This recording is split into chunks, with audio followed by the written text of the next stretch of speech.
This is like the world's shadow. It's always there, and it will never perish.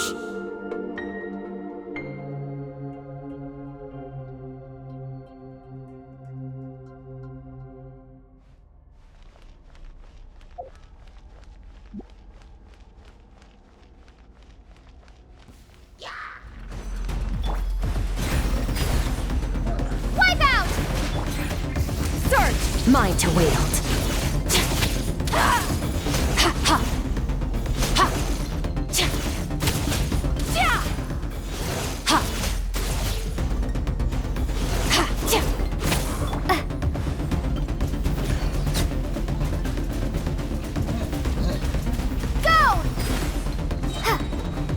Bombs away! Extinguished! Mine to wield.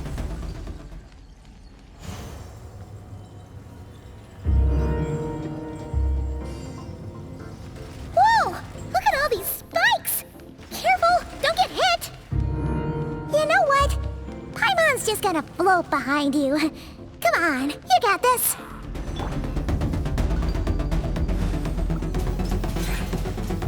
Ha! Surge! Ha!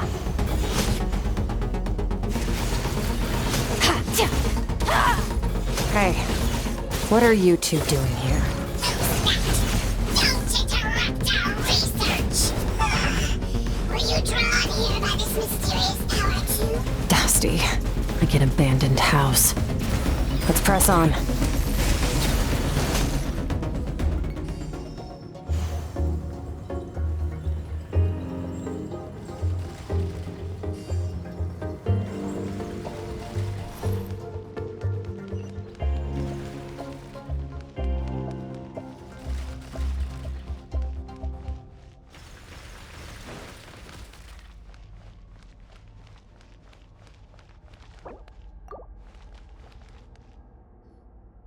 Oh, looks like this is a dead end.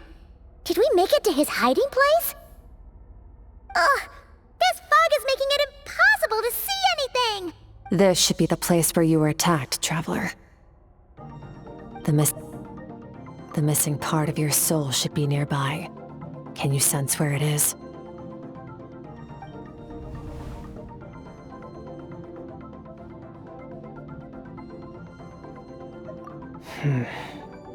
Our opponent must have covered his tracks just in case. Otherwise, you should have sensed it much more strongly. Hold on! Look! The spikes are back! Stay calm. Let's hold back a little.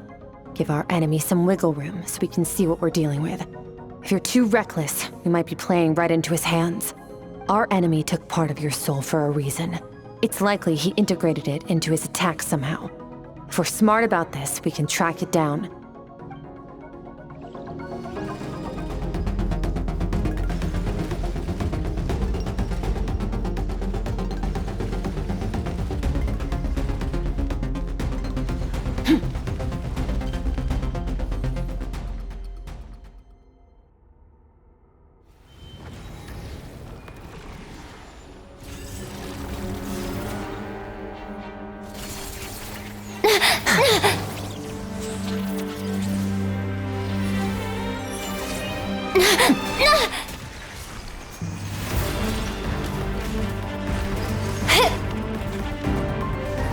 From the start, the attacks have been focused on me.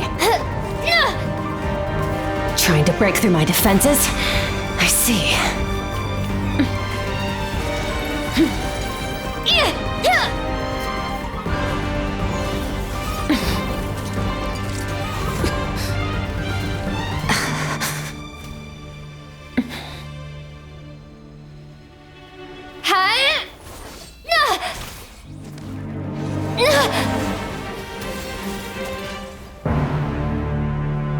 You alright? That thing was...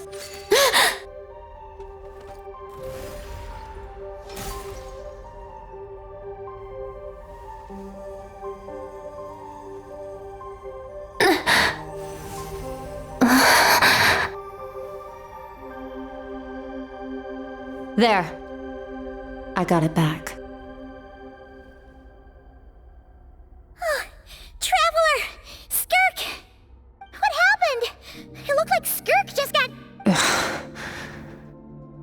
in the Guili Plains.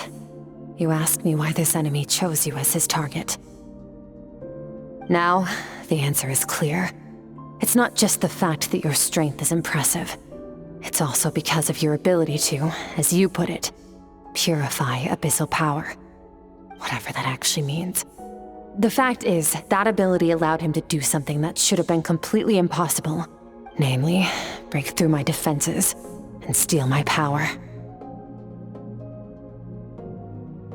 No, he couldn't have known I'd come to his domain. He only stole your soul fragment because he knew the value of its power. I doubt he expected it to come in handy so soon. Call it fate if you want. I believe that's the term they use in this world for arbitrary coincidences like this. In any case, it works to our advantage. Once I realized what he was using that power for, it gave me the chance to get back what you lost. I'll cope. Well, done gorging? Good. Time to answer some questions. How did you get the power of the all-devouring narwhal? The all-devouring narwhal? Oh, of course! I highly doubt you acquired that power through your own strength. Tell me I'm wrong. You're desperate enough to scour the land for god remains and whatever vestiges of power you can find. That alone proves you wouldn't be able to defeat a creature like that. Which leaves one possibility. You know my master, the Foul, Sertologi. The Foul? Who dares call him foul? Sertologi. Sertologi! What's wrong? Bit off more power than you can chew? You're struggling to hold a basic conversation. Just a little longer. I'm still... Look, it's back! Those obsessed with power will let it devour them before abandoning their pursuit. Keep calm and use reason to decide the best course of action.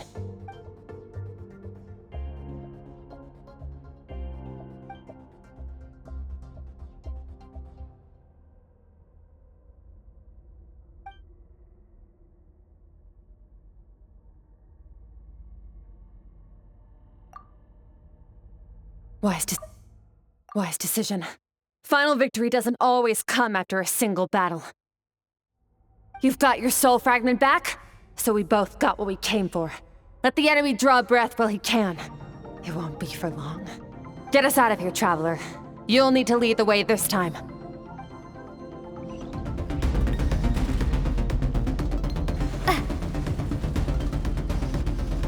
Skirk, is your shoulder gonna be okay? The wound is minor. It'll heal in no time. You should focus on getting out of here alive instead. Uh-oh! Falling spikes! Run!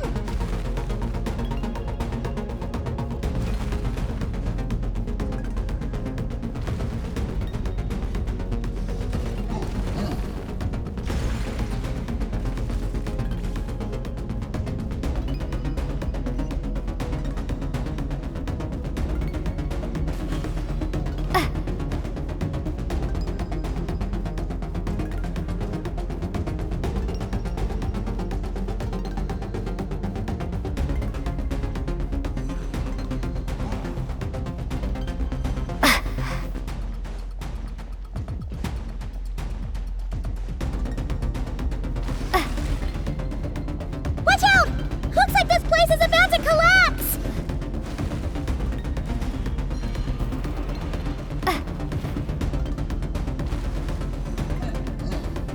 So, this guy's power has something to do with the all-devouring narwhal.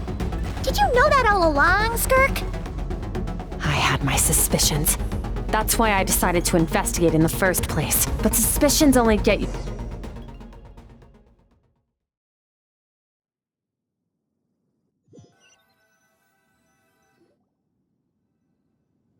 Phew. Oh, we should be safe here, right? I no longer sense his presence. Can't have followed us out of that abyssal domain. Weaklings like him will find that my power is not so easily controlled. He won't be leaving that place until he's managed to digest it. You seem surprised. I suppose that's fair. You've seen but a fraction of what that whale is capable of. That gaping maw could swallow a planet whole. It's called the all-devouring narwhal for a reason. Devouring is what it does best. It can extract power from anything, dead or alive, as long as it manages to make physical contact. Yeah. When we had our run-in with that thing, Neverlet mentioned that it has an instinct to devour. Your dragon friend recognized the nature of its abilities and used the power of Hydro to protect you. That worked because it was in a satiated state, so it was somewhat less aggressive than usual. It's a different story when it has no more power to feed off of. That's when its true voracious nature kicks in. It could devour everything on the planet in that state, which is why I cast it into that void space. But I hadn't counted on there being anyone left on this planet capable of wielding its power. To me, that says he must have encountered the whale a long time ago. Meaning, he must have known my master. Exactly. It told me everything I needed to know. Hence why I said we both got what we came for. And I believe that brings our transaction to an end. Now that you're whole again, you can get back to your own journey. I'll handle the rest of this situation myself. No way! We can't leave now! Something was stolen from you because of us!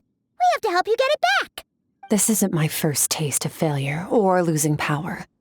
When you fall, you get back up again and become stronger. That's how it is. But what if that monster finds you before you're all better?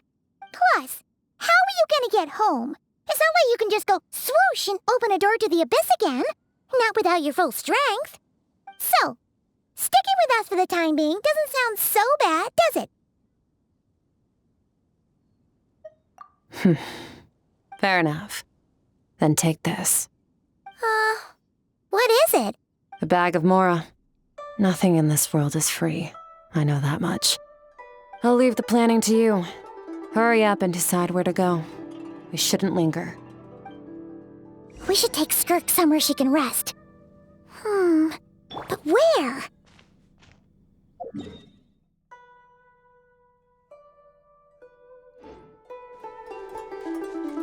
Paimon gets the feeling Skirk wouldn't like being around a lot of people. Oh wait! Baizhu said we could rest in the back room of the pharmacy, didn't he? Let's head there! He'll know something about Master. I'm sure of it. Next time, I need to be ready. Oh, this? It's a star crystal suit. Abyssal energy is scarce in Teyvat. Wearing this helps me access it more freely. It stores concentrated abyssal energy that I can draw from on the go. When the energy runs out, it reverts back to its original form. Fine. It was just a scratch. It'll take time to recover my strength, of course. But adapting to situations like this is nothing new for me. Found somewhere to rest. Well, lead the way then.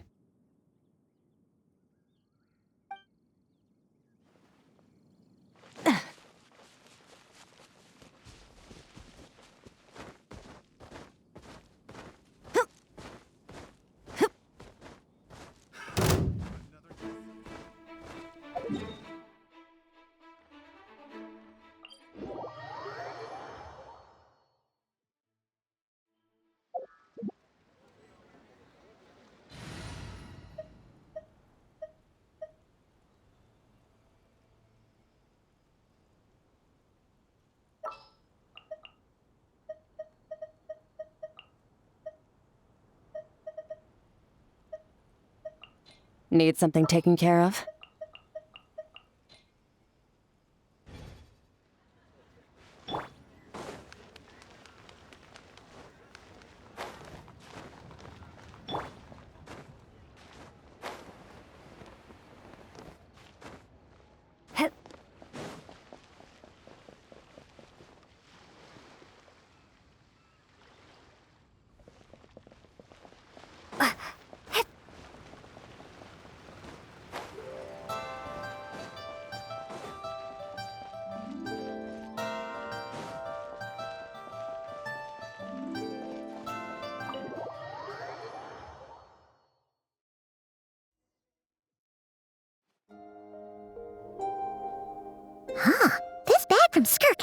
got a Mora in it. Does she have a job or something? Wait, no. After what we saw at Wamin Restaurant, that seems impossible. Can you imagine? It would go something like, "I'll be collecting my paycheck now, boss." Oh, sure thing. Wait, who are you? Have we met? Can't hold a job if you make everyone forget about you. So, what did you do to get all this Mora? Claimed some buried treasure, took care of a few monsters that were causing trouble. Nothing untoward. It's safe to use. You heard all that?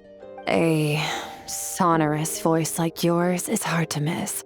I wouldn't be surprised if the sound of it traveled to the nearest mountaintop. Then, did you by chance happen to hear Paimon's little, joke earlier? You mean when you called me Frosty the Lavender Melon?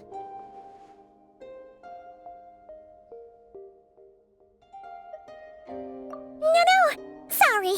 Paimon totally misspoke just now. She didn't say that at all. It was, a Paimon lookalike. Yeah, she's a piece of work, that one. Always impersonating Paimon and giving people weird nicknames. Okay, fine. The truth is, Paimon didn't like you all that much at the start, but things are different now. You helped the Traveler in a big way, so what do you say? Friends? Ugh. I noticed there was only one bed. Go ahead and get some rest. Wait, what about you? I don't get tired, and I don't need rest. I'm going to practice my sword work. That should help me regain some strength. But your shoulder... Hey, don't just leave! Whatever. Let her tire herself out. She'll come back eventually. Let's get some sleep, Traveler. That comfy bed is calling, Paimon.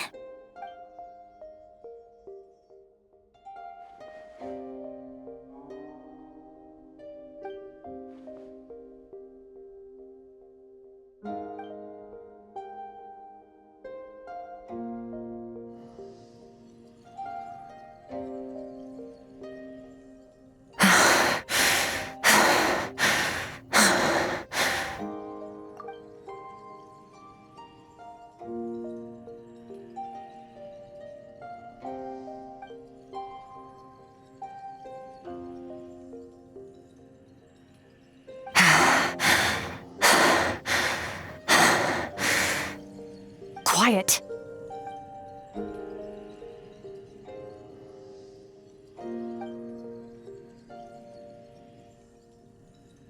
Do you even remember how many of us perished in that fire? How many bodies were left to rot on the scorched earth? Yet you alone live on.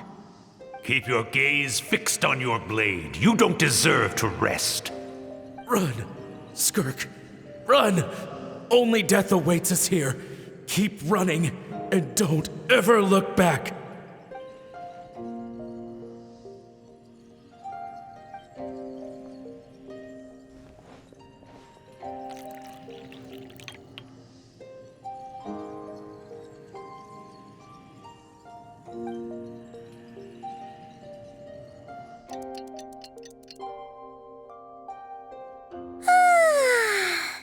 Getting an early night's sleep is the best.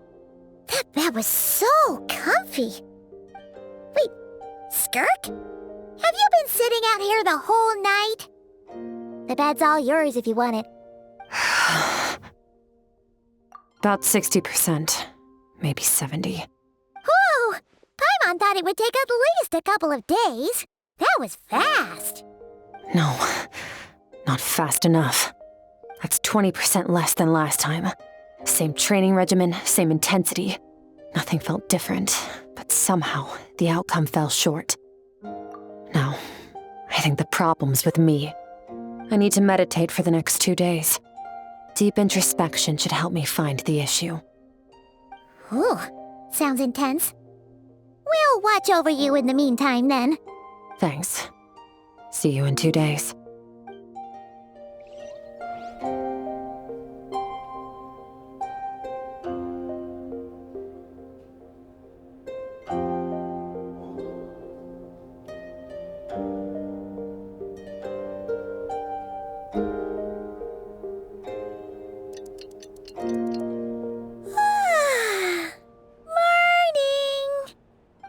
is still meditating, huh? It's been 2 days already. Shouldn't she be awake by now? Paimon can't think of anything we can do to help. Oh, wait! Breakfast! That's it! Paimon will go get breakfast! Skirk is gonna be starving when she wakes up. Be right back.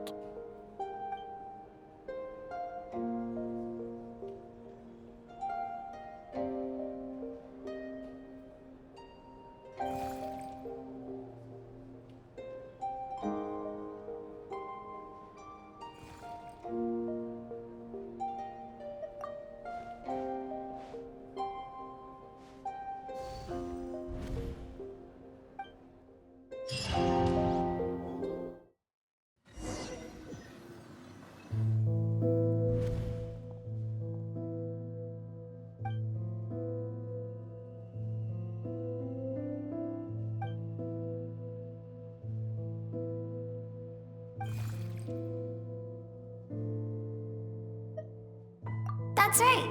This is Skirk's inner world.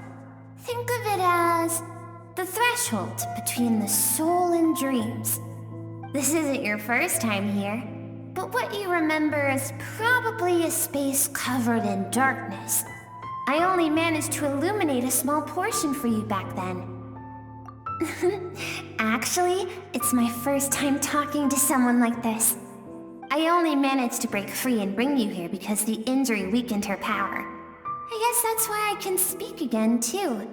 Call it fate, if you want. I think that's the word they use in this world for lucky coincidences like this, right?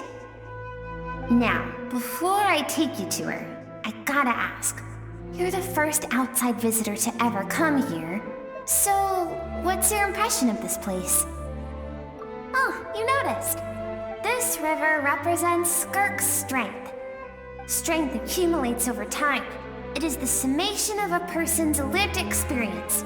So this river is where all the fragments of Skirk's life should converge into a single stream of memories and emotions, flowing forward as one. But as you can see, this river has been severed numerous times. It's because Skirk doesn't like who she was in the past. And all she sees reflected in the river is a disgraceful shadow of who she was. She cuts through water and rock with the sword of reason, severs her connection with the past, and begins anew.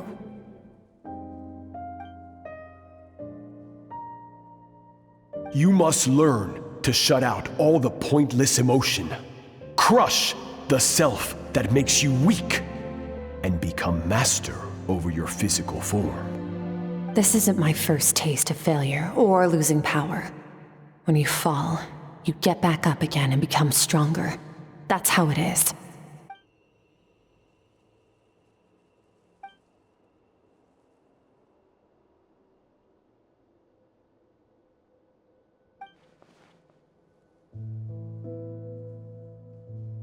The answer to one mystery invites another question, I see. Let's follow the river upstream. There among the cliffs, among the memories etched into her heart, lies the truth of it all. Soon, you'll understand everything.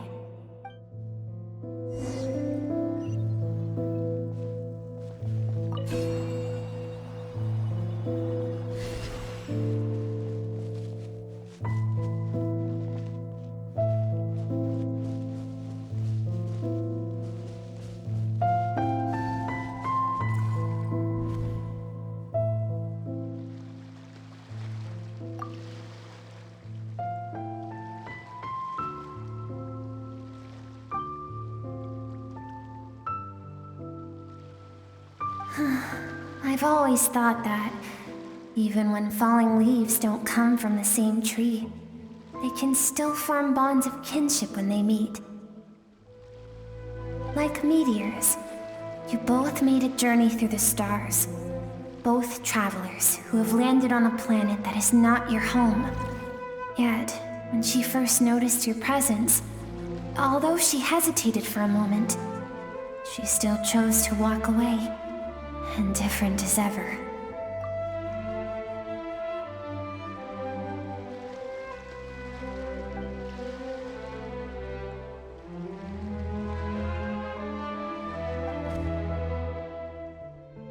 Seems like you've answered your own question. Skirk sees herself as a trespasser in this world. She's made a conscious choice to avoid altering its path. But the reason for that decision stems from events much earlier on in her life.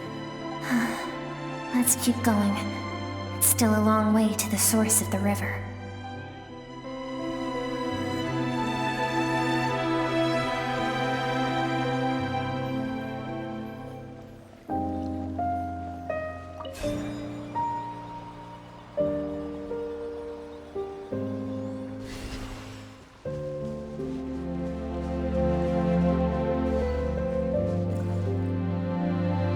You now have what it takes to wield immense power.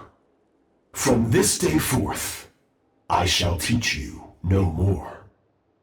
No one can become a worthy warrior through imitation alone. I have given you fangs and claws. Now, you must learn to hunt. You wish me to travel the world beyond on my own, Master? Indeed. Make new friends. Embark on your own journey. And piece together a new future from the shattered remnants of your past. We will still have contact through the abyss. But know this. One day, I will take the life you worked so hard to rebuild and reduce it to ashes. Just like the fire that haunts your mind.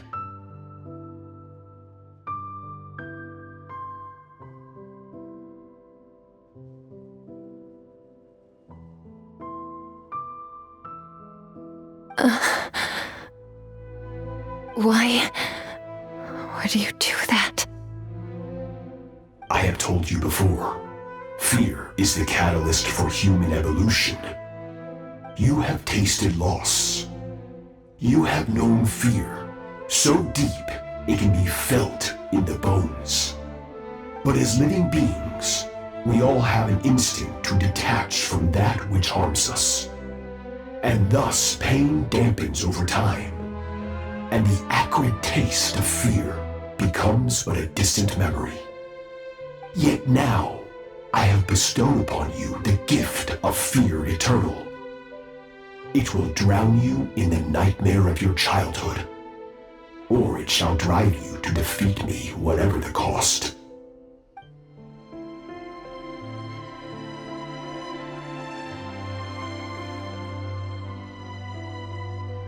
That is what Skirk's master, the foul Sertologi, looked like at one point in time. Of course, as a higher being, physical form is a triviality to him. He could appear as a beast, a human, or even a monster that defies description. The form you see him in here, clad in abyssal armor, is the one he usually wears when traveling through the stars.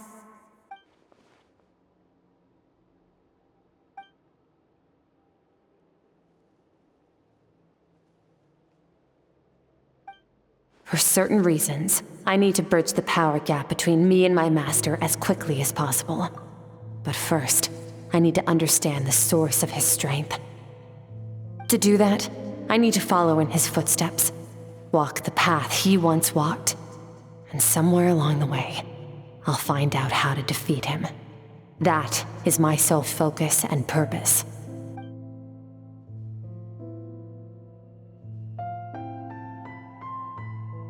I'll let you in on a little secret. The real Sertologi is terrifying. The scope of his power is impossible to understand until you experience it firsthand.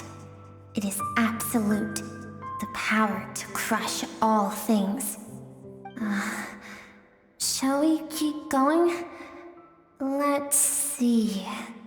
We're about halfway there.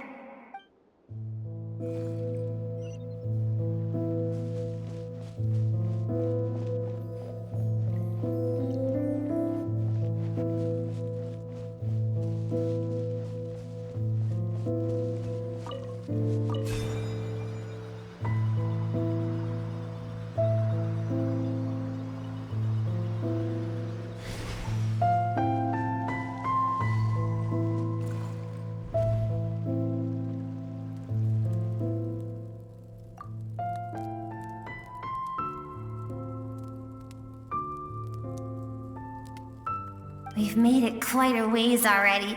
This is Skirk, when she first began training under Sertology.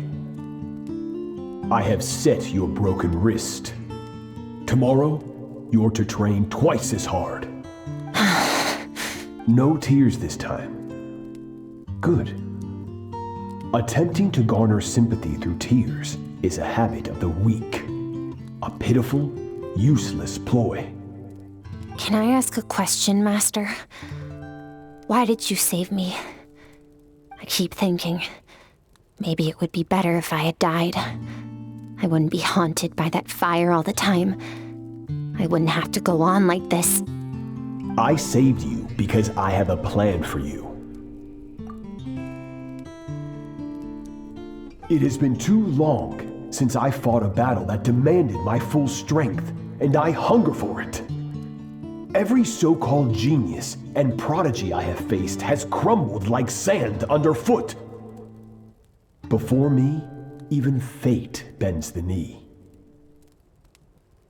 So, I will teach you everything I know, train you by whatever means necessary, in the hope that one day, you might surprise me.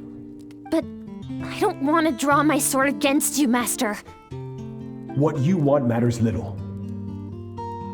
Among the boundless sea of stars, the cries of the murmurs that disappear into the void. You of all people know that well. Yes, Master. From that day forward, all she knew was grueling training, emptiness, and fatigue. After some time, her talent bloomed, and she gained control over her emotions, like her master. How should I put it?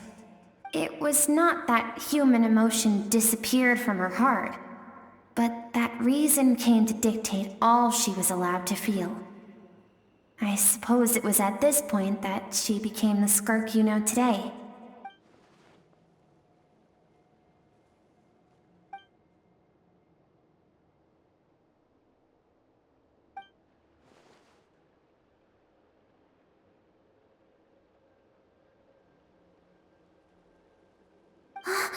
We're nearly there. I almost don't want to reach the end. Well, shall we? This is the final stretch.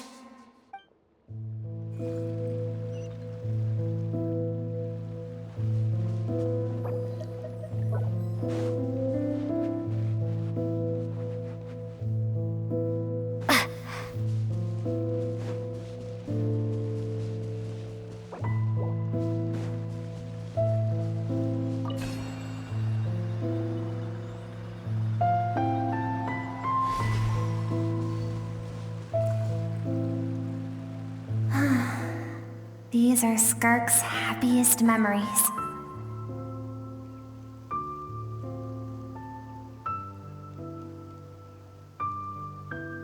What a simple and carefree time it was. Wisps of clouds dotted the sky. The sun bathed everything in golden light. And when song filled the air, not even the shyest of flowers could resist swaying along. This is Skirk's homeland. She was so curious about everything as a child, always skipping school to go exploring instead. There was so much to discover. The treasures at the bottom of the sea, the secrets beyond the stars, and that merchant ship packed with adults wearing those strange clothes. Yes, the ship. That was the beginning of the end. It was a spaceship. When it arrived, the people that disembarked wore smiles on their faces and spoke of friendship.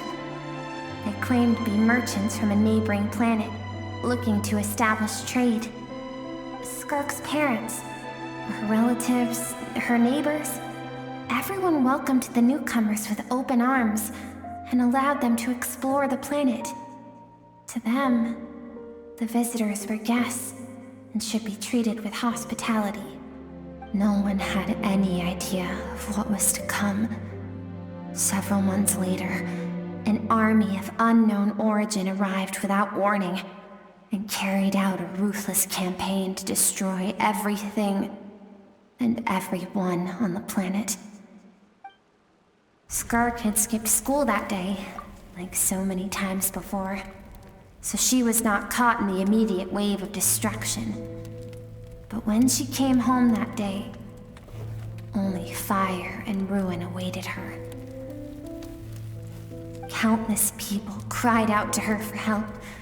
People she knew and loved, friends and relatives, the little girl who lived next door, the shop owner with the bad leg, the bad-tempered teacher she had made fun of just that morning. Their lives were discarded like worthless trash as the fire consumed one life after another. Skirk was helpless. All she could do was run. And so she did. She kept running until an unexpected figure crossed her path.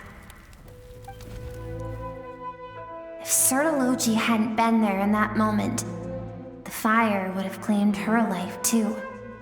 And there she would have remained, left to rot in the scorched earth, with no answer as to why any of this was happening. Because she and her people were seen as a threat.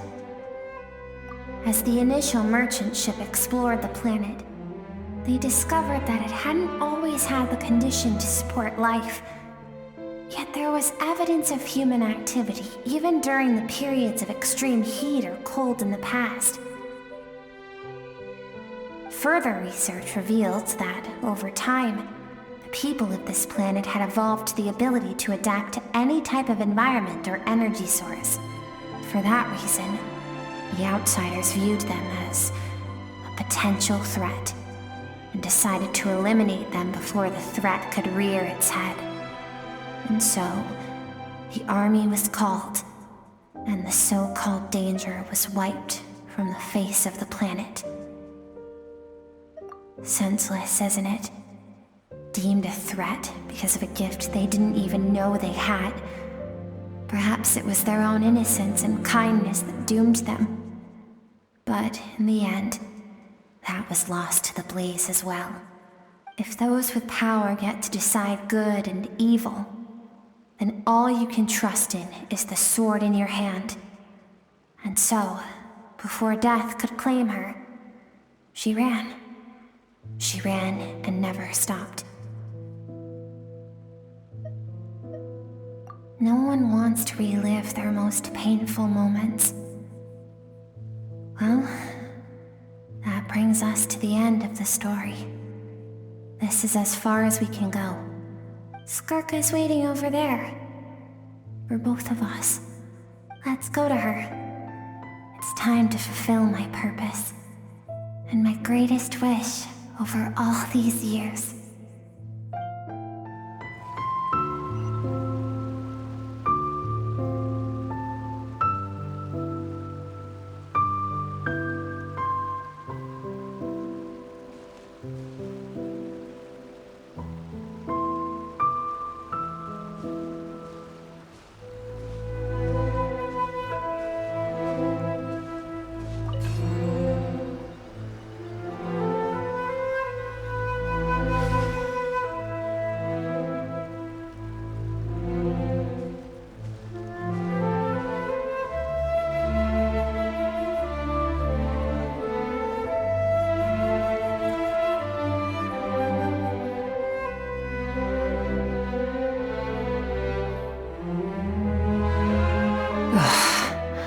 So all this, just so you could bring her here? I have things to say to you. Well, to me.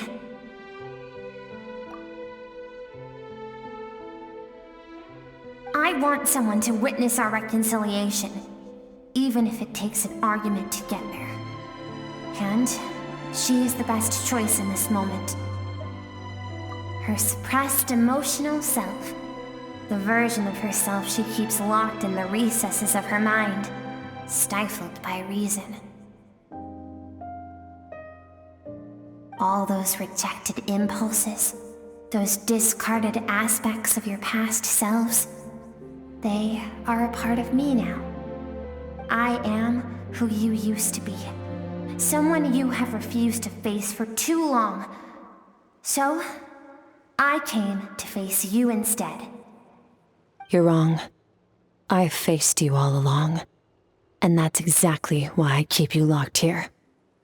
Your existence makes me weak. Moments of joy and longing are when we are most vulnerable. Don't forget, it was a penchant for goodness over reason that doomed our homeland in the first place.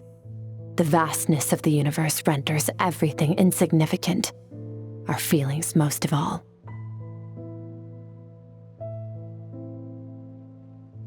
Even so, learning from the mistakes of the past doesn't have to mean erasing everything. Strip yourself of your so-called weaknesses, emotions like kindness and empathy, and what makes you any different from the ruthless soldiers who slaughtered our people? The difference is that I'm doing what is right, what is necessary. I allow you to exist, but with limited freedom. That is the greatest kindness I can offer. I've shouldered everything you couldn't carry. I rose above the numbness and emptiness, and it was cold, unfeeling reason that brought me this far. It made me who I am. It made me strong. That is the problem. I want to shoulder those things together. On the grand scale of the entire universe, maybe our feelings are vanishingly small, but why should that mean they don't matter? Emotion gives warmth to the cold expanse of space. It gives meaning to the world around us. Think back to those nights of gazing at the stars, those afternoons of exploring the unknown. Think back and let them grant you peace. A brief respite from the pressure you put on yourself. That isn't what we need. It's exactly what we need.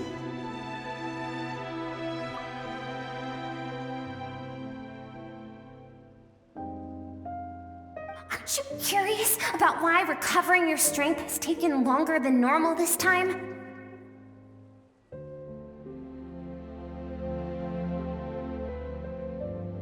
Finally, you get to the important part. That is the only answer I came here to find. Then look around. Look at your inner world. You cast aside your dreams and curiosity, and in doing so, you lost your original motivation. You severed all connection to who you used to be, so you can no longer draw strength from your past. Now, the only things driving you forward are fear and survivor's guilt. But these cannot take you far enough. And so, this river, the source of your strength, grows more polluted by the day. And you think that means I should seek help from a weak little thing like you? Your emotional self isn't weak. The fact that she transcended time and broke free from her constraints to come and face you, that proves it. Thank you for saying that. I knew bringing you here would be the right choice. To be honest, I'm not here to argue with you. This isn't about who's right or wrong. And in fact, I agree that in order to make it through the wake of that tragedy, we had to distance ourselves from the pain through reason over emotion. But what is right at one point in time isn't always right forever. I know you will never forget that fire. I know the fact that you were the sole survivor fills you with guilt. And I know that among the voices that haunt you, mine is there too. Because deep down, you know that you didn't turn out to be the person you wanted to be. All those unfulfilled hopes are like knives to the heart. And I don't want you to hurt anymore. So even if you can't accept me, I hope, at least, that you can let go.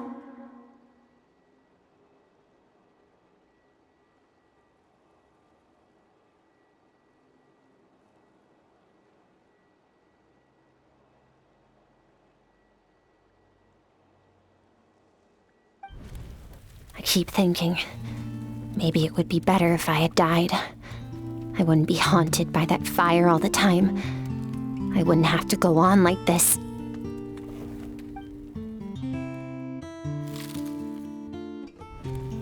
Your dad and I, we're not afraid to stare death in the face, but we need you to survive.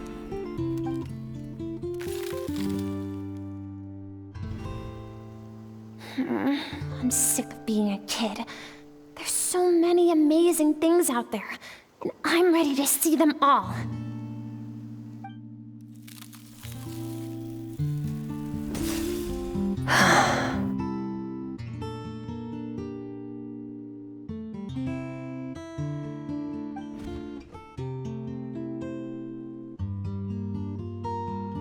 I remember.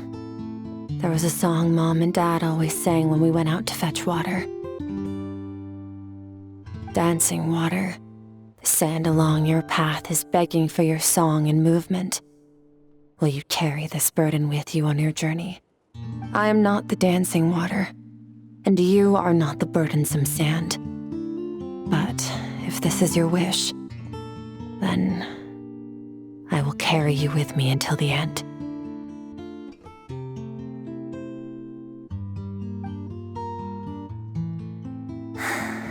Thank you. I should be thanking you.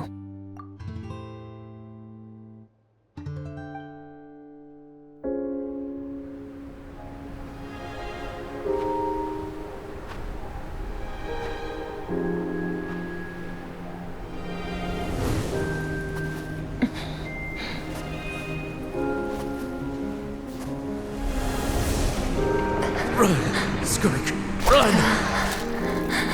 Remember, leave no one alive!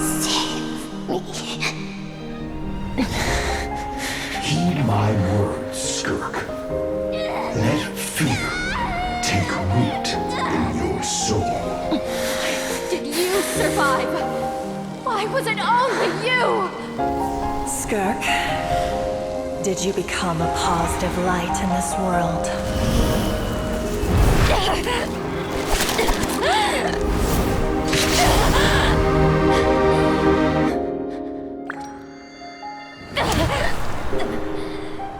Hey, this doesn't have to be the end.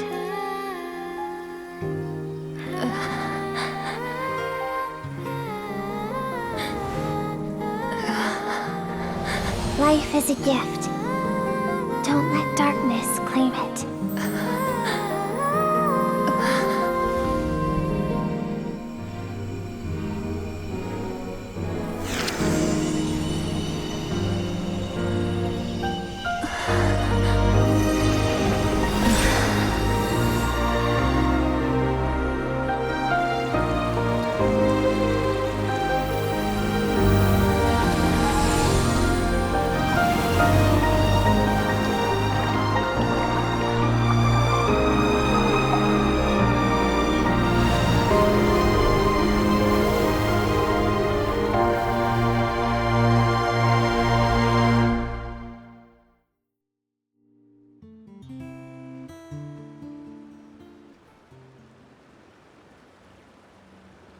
So, you saw my memories then.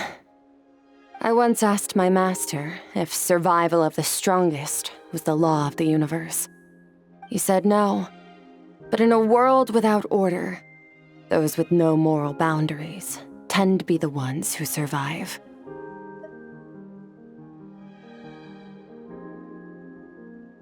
That's why, after hearing his answer, an idea came to mind.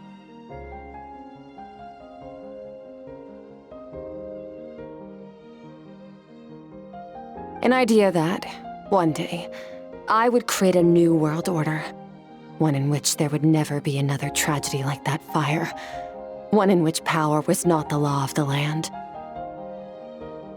But that means I must defeat him, because my master, Sertologi, is, at the core, a defier of all rules and order. Yes, and not just because of the gap in our abilities, but also because I have no reason to see him as an enemy. Although his decision to train me was not made out of kindness, he did everything a master should. He saved my life, taught me the sword and the principles of strength, and for that, I respect him. I know, and it's not something I want, but Master never goes back on his word. I have to treat everything he says as a promise. He's no longer into that, but he sends me messages through the abyss every now and then. Most of them are simple greetings, or an answer to one of my questions. Every time I hear from him, my heart skips a beat. And I wonder if this is the moment where he'll finally appear before me and tear down everything I've built to pieces. Maybe that means I do live in eternal fear, just like he said. Yes, I respect him, but I'm also afraid of him. And for that reason, the pursuit of strength consumes every moment of my life. I don't know what Master has planned, but I have to be ready. Help me? Why? This isn't your fight.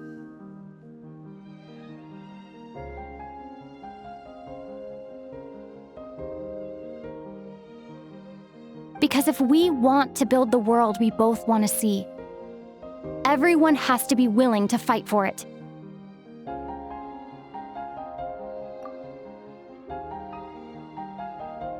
If we all do our part, we can make the entire universe a kinder place.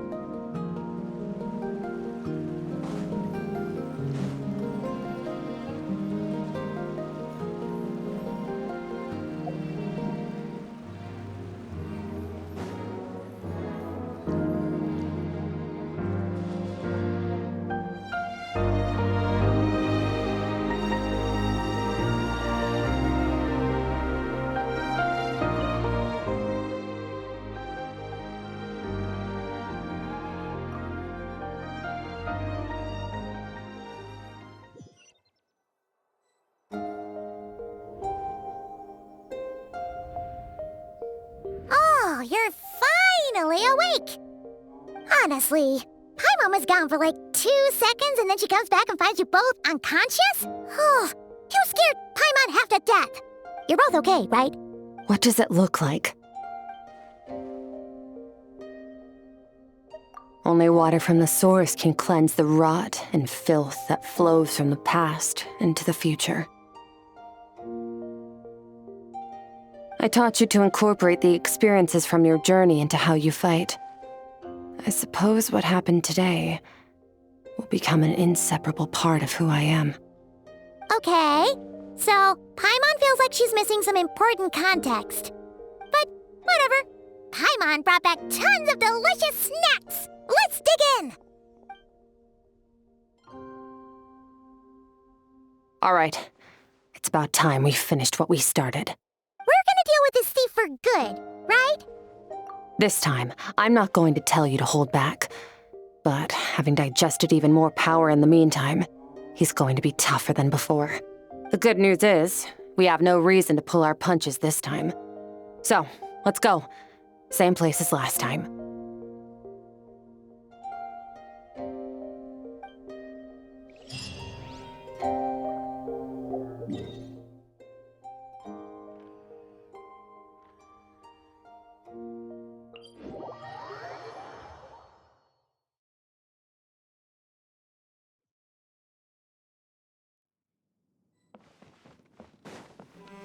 Fearless.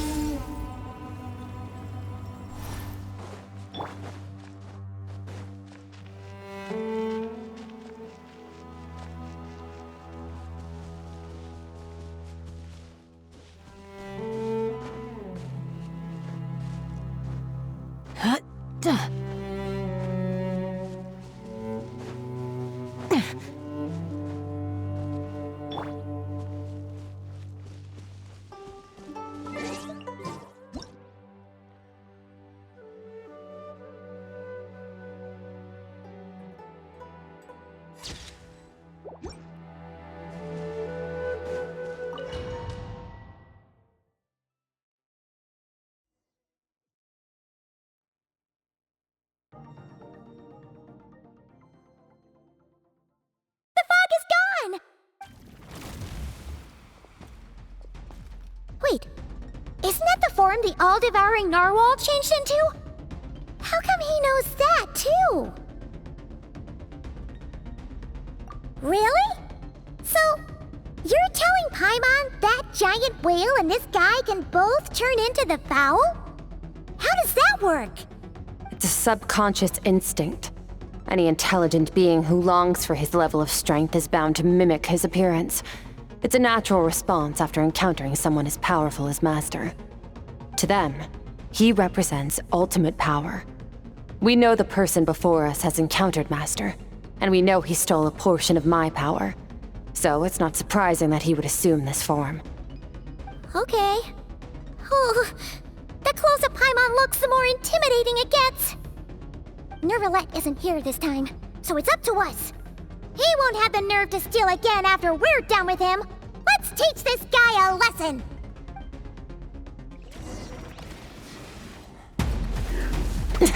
That's more like it. Wipe out! Go! Merciless. Into the void!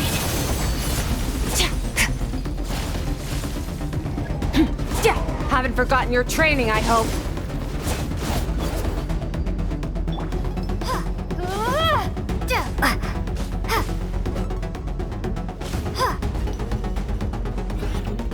Go! Extinguished power.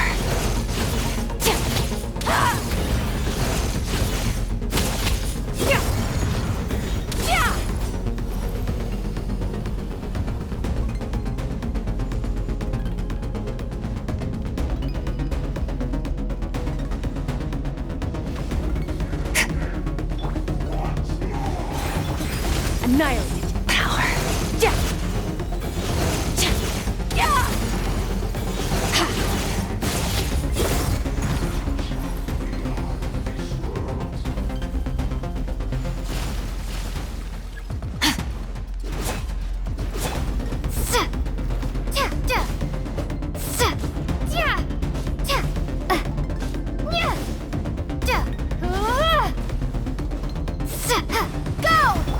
Fearless. Paradigm shift.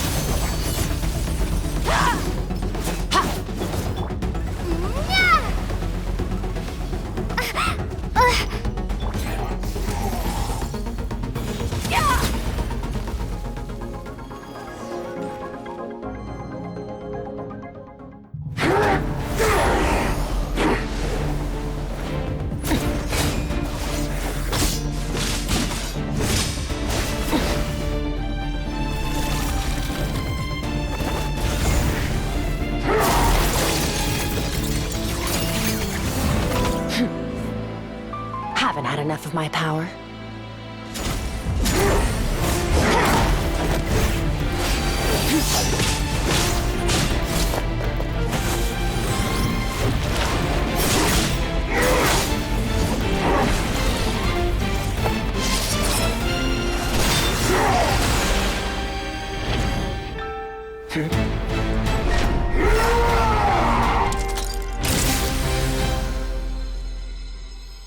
Well then, let's see how much more of this power you can handle.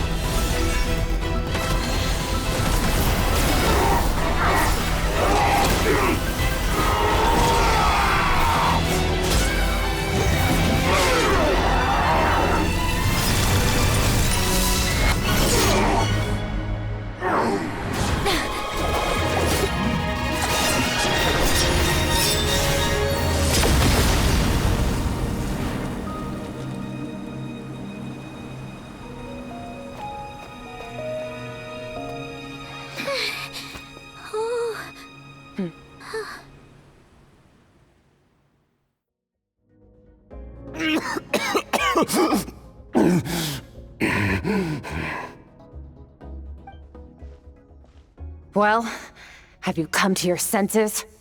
You saw that my body was at its limit. So, you deliberately channeled your power into me, knowing that it would destroy my shell from within. Such power, such keen battle instincts. So you must be... Skirk, Sertologi's disciple. How long has it been? How long has he been away from Tevat? Hundreds of years. Hundreds? Sorry, it's a lot to take in. I should introduce myself. I am Skofnungar, a friend of your master and one of his followers. This is the first time I've heard your name, Skirk. But hundreds of years ago, I knew you existed. And I knew you would come here. Hundreds of years ago? Sounds like you and Master have quite the history. Care to tell us about it? Of course. Might as well take advantage of a clear head while I can. The story starts a long, long time ago. I was born into a noble family in Conria. As the eldest son, I was set to inherit our title. But I contracted an incurable illness as a child, and everyone gave up on me. I trained the sword harder than anyone else, defeated all of my peers. But it was all in vain. When other people looked at me, all I saw in their eyes was pity or a strange glee in my misfortune. Even my parents were just waiting for me to die. Over time, my heart hardened, and I became aimless. That was the point where I met your master, Sertologi. We were similar in age, but different in background. He was born in prison, the son of criminals who had been sentenced to death. He spent his childhood wandering the streets, facing more criticism than the literary works in the Universitas Magistrorum. Yet, he always wore a smile on his face, as if kindness and malice were one and the same, and he could not see the difference. I still remember what he said to me when we first met. You need to fight to survive. Even if it's a losing battle, it should light a fire under you. How can you sit back like this and go down without a fight? That does sound like something he would say. He was the first to acknowledge that I was worth something, and he inspired me to keep going. When we sparred together, it was the first time I'd actually felt the thrill of combat. When I was 10, he stole forbidden research materials and managed to cure my illness. It was like there was nothing in this world he couldn't accomplish. When it came to the human form, he was always intent on pushing the boundaries of possibility.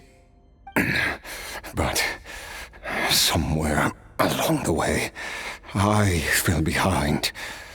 My talents were nothing compared to his, and at some point, I realized he had pulled so far ahead, I was too embarrassed to even ask him to spar. After his grand endeavor was successful, he sought me out and said to me, This planet no longer holds anything of interest to me, so I'm leaving. But first, I have an offer. I can use a power I have just refined to break the curse of immortality for you. Your death was once what we worked so hard to prevent. But the immortality you now face is a different kind of pain altogether. I'll pass. Immortality doesn't sound so bad to me. Since I can't die, it means I have an infinite amount of time to get stronger. Maybe I'll finally catch up to you one day, and we can spar like we used to. Are you sure? I cannot say when I will return. Your body, or rather, your soul, might not be able to withstand this curse. All I can do is try. After all, a wise man once told me, people need to fight for their own survival. Wise indeed. Nevertheless, if you grow weary of the pain of immortality, and wish to experience a good sparring match before you wither away, seek out my disciple. Disciple? Never thought I'd hear that word coming from you. Nor I, but Vedifenir said I was destined to find a disciple out there in the universe, and bring her to Tibet. You know as well as I, Vedifenir's prophecies are never wrong. Well, now I'm curious about who this disciple of yours will be. All Vedifenir said was that one day, the stars shall bow in her honor. Sounds pretty impressive. Of course. Only the most outstanding people would have the right to become my disciple. Still self-assured as ever, I see. But you're not wrong. I'll be leaving then. Oh, and if you are serious about getting stronger, I left you a little gift in the primordial sea. As I've said before, walk whatever path you want. Freedom means even the wicked get to make their own choices. Waiting for me in the primordial sea was the all-devouring narwhal, already beaten into submission by Sertologi. In its weakened state, I was able to cut off part of its flesh and sew it into my own heart. Your heart? That sounds like torture. How did you even survive that? Because, of course, I bear the curse of immortality. So, you used the curse to turn yourself into a vessel for power. Even with that whale's ability, devouring power like that is not something the human body can withstand. With your body and soul constantly at the breaking point, it was the curse of immortality that sustained you. But that is not the path to strength. You have to pour your heart into it, work for it, dream of it. Instead, you stole something that didn't belong to you, and it backfired. You're right. I should have known better, but I had already pushed myself to my limits, and he was still miles ahead of me. So I had to take a leap of faith. I miss your master. I miss the days when we were all together, troublemakers without a home. I don't regret the choice I made. But if you'll allow it, I do want to apologize. To both of you. After the beating we just gave you, I think we can call it even. You're an interesting one as well. Sertologi's disciple. That's a lot to live up to. It can't have been an easy experience. I know what he's like. He rules with an iron fist, using despair and fear to force you to catch up to him, all the while standing ever out of reach. We're like mountain climbers in the dark, never knowing how much higher we have to climb, or when we will see the sun again. True. But I made up my mind long ago. No matter how dark it gets, I will not give in to despair. I will overcome it. Besides, after hearing your story, I suspect what Master really wants is not a battle that demands his full strength, but rather a defeat without regrets. Oh? Since you're his friend, you must have some things in common. The first time we came here, when you stabbed me through the fog and stole my power, I felt no emotion coming from that spike. But when you had to devote all your strength fighting me just now, I could feel joy and passion emanating from your blade.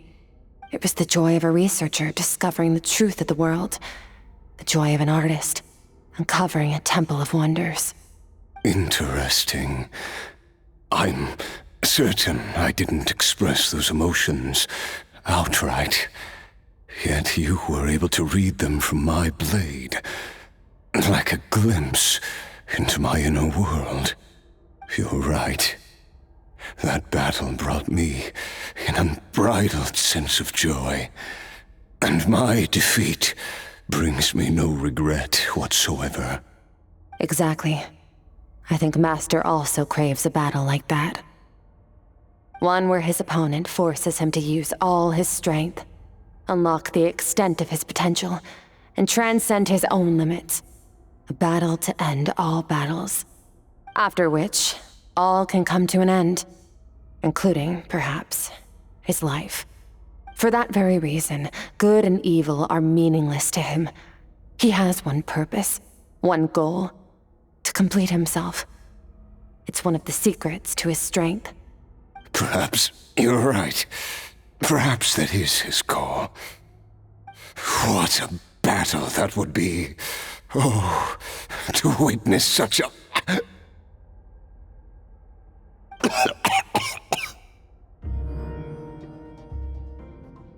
Are you okay?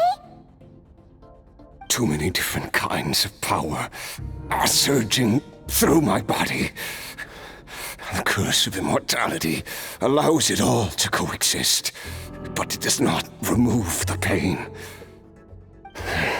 I won't be able to hold on to my sanity for much longer.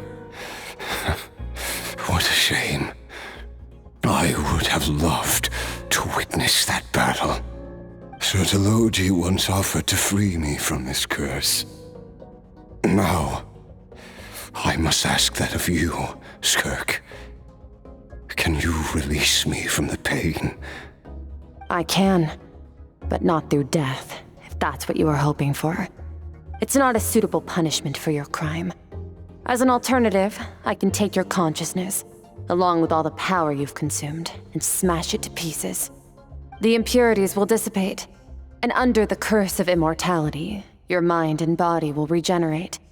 When that process is complete, you will be back to who you were before, no longer tortured by powers you can't control. But it will be a time-consuming and painful process. The decision is yours to make. I accept. And who knows? Perhaps I'll wake up in time to witness your great battle with Sertologi. I have faith that you'll be able to stand against him one day. Though I know it'll be a long and arduous road. If we are climbers in the dark, it appears the dawn has finally broken for me. But your ascent continues. At least, it looks like you are not alone on your journey. I will reach the top of this mountain, no matter what it takes.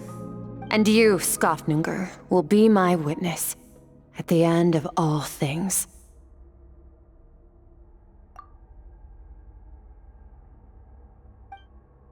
Whew, that's finally over.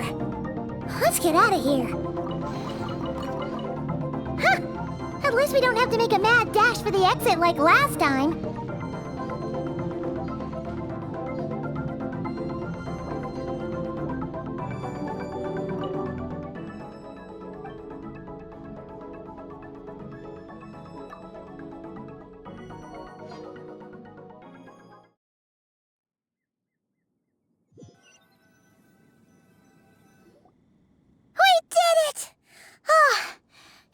been a few days, but it feels like forever. Once again, we've proved there's nothing we can't overcome. We're just that awesome. Wow, you sound even more confident than usual. Guess you really have become stronger. Today sure went by fast. It's night already. Oh wait, that reminds Paimon. The stars you mentioned, the ones that died out, are they back now? Yes. The power Skafnungur stole has been returned. So, the stars have regained their light. Great! Huh, it's crazy that you even noticed their light was gone. There are so many stars in the sky. If a few disappeared, Paimon definitely wouldn't be able to tell. I suppose it's because I have gazed upon this sky for centuries. The false stars, hanging in the meticulously planned sky, glittering with rotten light. It's not real. And yet, it is for that very reason that I can look upon it and enjoy the momentary peace it brings. Even the most beautiful of bubbles has to burst. We will return to the real universe one day, whether of our own volition or not. Time marches ever forward. Even the innocent and naive will taste life's bitterness. Yet through hardship, we grow until we learn to seize the sands of time for ourselves and uncover our true strength. Though we gaze upon a false sky, its vastness and majesty is palpable. One can only wonder, what is it going to take for kindness to reign supreme in the vast expanse of the universe? Ugh, this is all going over Paimon's head. But if she knows one thing, it's that the traveler always finds a way. Ever since we met, she has filled Paimon's days with happiness. No matter how tough things get, she always finds a way to make it better. If it's too big a job for one person, then we'll do it with two. And if two's still not enough, then three. We've met so many amazing friends and accomplished so many amazing things. As long as we don't give up, we can make any wish come true. I suppose when it comes to you, anything is possible. Well, I should be going. Now that my power is no longer isolated from my emotions, I need more practice to get used to it. I suppose fate will decide. Maybe we'll bump into each other on the street. Or maybe we'll reunite on a different planet entirely. Regardless, reunions and partings are but passing moments. More than anything, I hope that at the end of this journey, wherever it takes us, we stand in a world reborn. One without war, pain, or forced partings. One where new life can bloom, even where there was once nothing but scorched earth. For this, we must all work to become stronger. If that's what you want to call me, I won't object. Goodbye. Bye!